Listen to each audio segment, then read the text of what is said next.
vou trazer agora o jornalista Cláudio Teran. Ele também traz o seu pitaco, a sua análise no quadro Entendendo a Notícia. Na tela, roda aí. Entendendo a Notícia, com Cláudio Teran.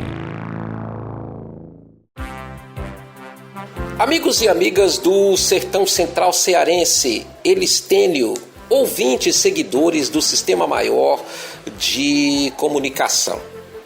Abrimos um encarte na nossa participação aqui no Sertão Central Cearense para comentar a pesquisa de intenção de votos do Datafolha divulgada nesta manhã. A consulta é um retrato do momento, como acontece com todas as pesquisas, e faltam 11 dias para o encerramento da campanha em primeiro turno. Mas os números do Datafolha mostram um empate técnico na liderança, onde André Fernandes tem 27 pontos e Evandro, empatado com ele tecnicamente, tem 25. Eles, André e Evandro, estão isolados na liderança neste momento, enquanto as candidaturas do capitão Wagner com 17 e a do prefeito Sarto com 15 desidratam. Neste momento, a situação do capitão e do Sarto é de trajetória de descida, enquanto na parte mais de cima, a do André e a do Evandro é de subida. Com um detalhe, o André subiu 2 pontos, mas Evandro subiu bem mais que ele. E isso, se a gente contar as pesquisas desde julho, quando as primeiras consultas saíram, até essa feita pelo Datafolha neste momento. Prego batido, ponta virada? Não exatamente, porque se a gente tomar por base o ano de 2022, quando tivemos uma disputa presidencial, naquela ocasião, o que nós vimos exatamente foi uma campanha eleitoral que se definiu na última semana, praticamente. E aí deu a vitória do Lula no primeiro turno e depois a confirmação da vitória dele em segundo turno. E é bom lembrar, é bom observar que, diante das circunstâncias como campanhas eleitorais estão acontecendo, diante do bombardeio midiático que os candidatos fazem, diante do uso de redes sociais e tudo mais, tem muito eleitor que pode tomar a sua decisão definitiva, aquela quando o sujeito sai de casa no dia da eleição e vai lá votar. Essa decisão não tem instituto de pesquisa que capte, caso o eleitor queira mudar ou definir seu voto de última hora. Por outro lado, as pesquisas também servem para mostrar tendências. Quem acompanha nossos comentários aqui no Sistema Maior deverá recordar que lá em julho eu dizia que o que a gente teria nessa disputa na capital era um duelo de 4 candidatos por 2 vagas de segundo turno. O segundo turno está configurado cada vez mais que haverá em Fortaleza. E o que eu colocava naquela ocasião? Que de um lado, André e Capitão disputavam o mesmo eleitorado.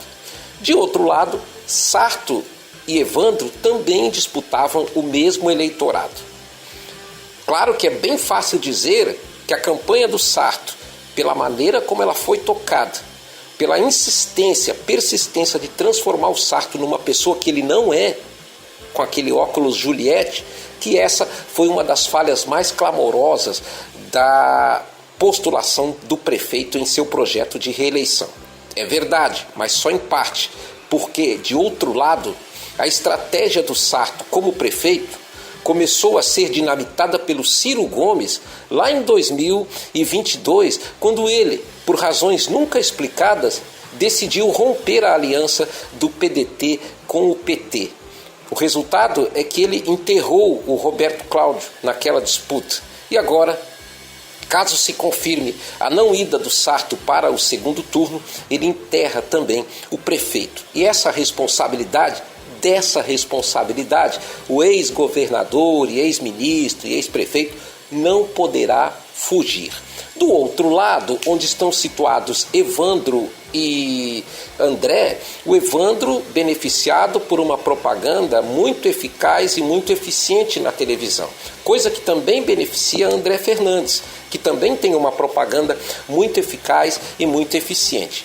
André, com um detalhe interessante, ele trouxe o Bolsonaro a Fortaleza para o primeiro ato da campanha, depois o Bolsonaro sumiu.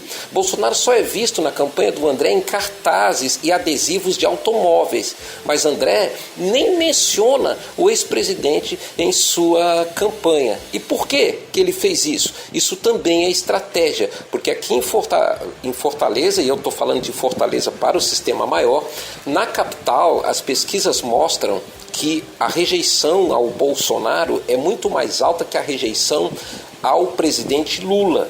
E o Lula venceu a eleição na capital em 2022.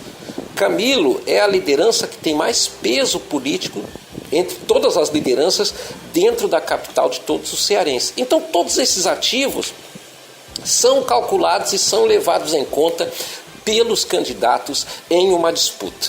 A pergunta que não quer calar é: em 11 dias de campanha, dá para reverter esses números? Olha, nós vamos ter ainda pesquisa Quaest, que vem aí. Vamos ter pesquisa IPEC, que vem aí. E outras consultas de outros institutos. Vamos ter ainda a realização de pelo menos 3 debates. Tem ainda o famoso debate da Globo, que é o último da campanha. E tem também as sabatinas, onde os candidatos são entrevistados, e quem tem paciência para escutar a sabatina, ali os candidatos são desnudados, porque ali as perguntas que eles têm que responder, boa parte delas são incômodas. Uma delas é: de onde vocês vão tirar dinheiro para fazer o que vocês estão prometendo? Mas tudo isso é parte do jogo e do processo sucessório.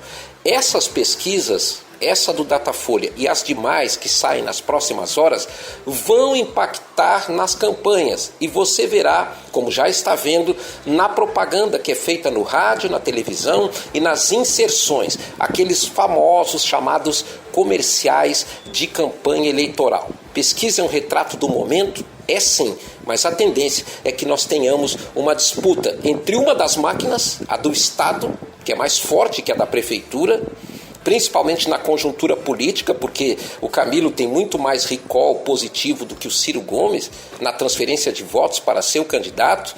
O Lula tem muito mais recall na transferência de votos para seu candidato que o Ciro Gomes e o Tasso Gereissati para o Sarto. E do outro lado, e aí esse ponto também eu deixei para o final, não dá para dizer que nós vamos ter um duelo em Fortaleza de lulismo contra bolsonarismo, principalmente pela tática usada até aqui pelo André de tentar fazer uma campanha de ele por ele, como se ele não fosse, na realidade, um bolsonarista. Que peso isso tudo terá? Serão 11 dias de fortes emoções na capital de todos os cearenses. Cláudio Teran, para o Sistema Maior de Comunicação.